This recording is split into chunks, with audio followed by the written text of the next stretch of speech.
Hey, what's going on, guys? Welcome into the channel again, New World News. This is Casey. Thank you for joining me on this Monday, June 28th, 2021. If you didn't know, under the direction of our President Joe Biden, U.S. Military conducted strikes against pro-Iranian militias located in Syria and Iraq last night/today. And in retaliation from that, I'm reading the story right here. They were actually attacked back. U.S. forces in Syria were attacked by multiple rockets. There were no injuries or damage being reported or assessed, and they'll provide updates as they come in. So as we roll down that, U.S. troops responded with artillery fire at rocket launching positions after they were attacked. The attack occurred just before 7:45 p.m. local time, so that would have been this morning, Monday morning. No other information was provided. Pro-Iranian militias claim they fired the rockets at an American base in response to the airstrikes from last night. Videos shared by the Iran-linked channels allegedly shows rocket attacks on the U.S. base in Deir ez-Zor, Syria. The attack is confirmed by coalition sources, but no further details. The airstrikes targeted facilities used by Iran-backed militia groups near the border between Iraq and Syria. And the United States took necessary, appropriate, deliberate action designed to limit the risk of escalation, but also to send a clear and unambiguous deterrent message, says Pentagon Press Secretary John Kirby. Kirby said the U.S. military targeted 3 operational weapons storage facilities, 2 in Syria, 1 in Iraq, in its release of videos of the strikes by Air Force F-15 and F-16 aircraft.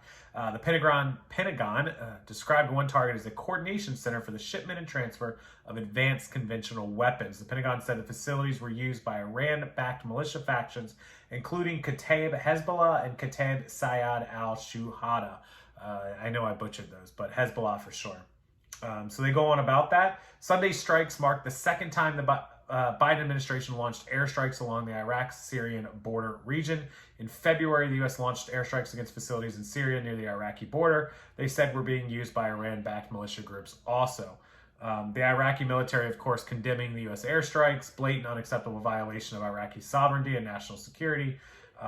Their foreign minister spokesman Saeed Khazdadabah accused Washington of creating instability in the region. Definitely what the U.S. is doing is disrupting the security of the region. So this is always a hotly contested topic. It has been since the Clinton years. Of course, both Bushes and so on, is do we get involved with these terrorist groups or these militia and militant groups over there in Iraq, Iran, Syria, and the Middle East? And the question always comes up of, do we just let them run amok? Do we let them just do what they want, or do we actually get involved with that? You know, my opinion, I try to keep it out of this, but my opinion is this. You know, we look at things back at like 9/11. We look at Al-Qaeda and you know, obviously Bin Laden and all of those people. I'm not going to say we let them run amok, but they really weren't stopped, and they had the support of the rich Saudi families. Bin Laden was a rich Saudi. His family was loaded. They had the money and the means and the coordination to pull off attacks that they pulled off nonstop over decades. You know, from the embassy bombings to 9/11, of course. So do we let these groups just do what they want to do, build up until they can eventually strike targets, you know, American targets here or abroad?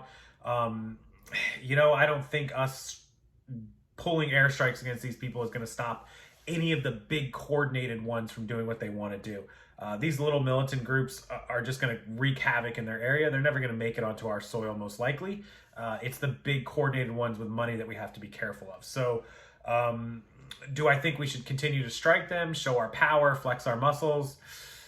I don't think our troops should be there. I think we should just let them blow each other up. Same with the whole Israeli-Palestinian thing. I don't think we have any business there. I think we need to focus here at home and protecting ourselves and leave everyone else alone. If it gets out of control, then we can step in. But otherwise, if they're just going to shoot guns at each other across their roads, let them do it. Let them kill each other. Let them blow each other up over there. If they start wandering out of their little zones, then we'll step in. Otherwise, I think we're putting our nose where it doesn't belong. And I know the U.S. is kind of viewed as like a global source of power and peace and peacekeeping, but man, sometimes you just got to worry about number one, right? And not these other people. So I'll wait for your comments. Let me know what you think below. Do you think we should step in here? Do you think the Iraqi, Syrian terrorist groups, militant groups are our business. We should worry about them now, later. As always, the comment sections belong to you guys. I appreciate it. And if you would, please do like this video if you appreciate the news and the content that I'm putting on this channel. You can subscribe to the channel and turn the notifications on. I'll put a little thing there, and that'll make sure you get noticed every time I put up a video. So thank you guys as always. Have a wonderful rest of the evening, and I'll have one more video for you tonight. See you guys next time.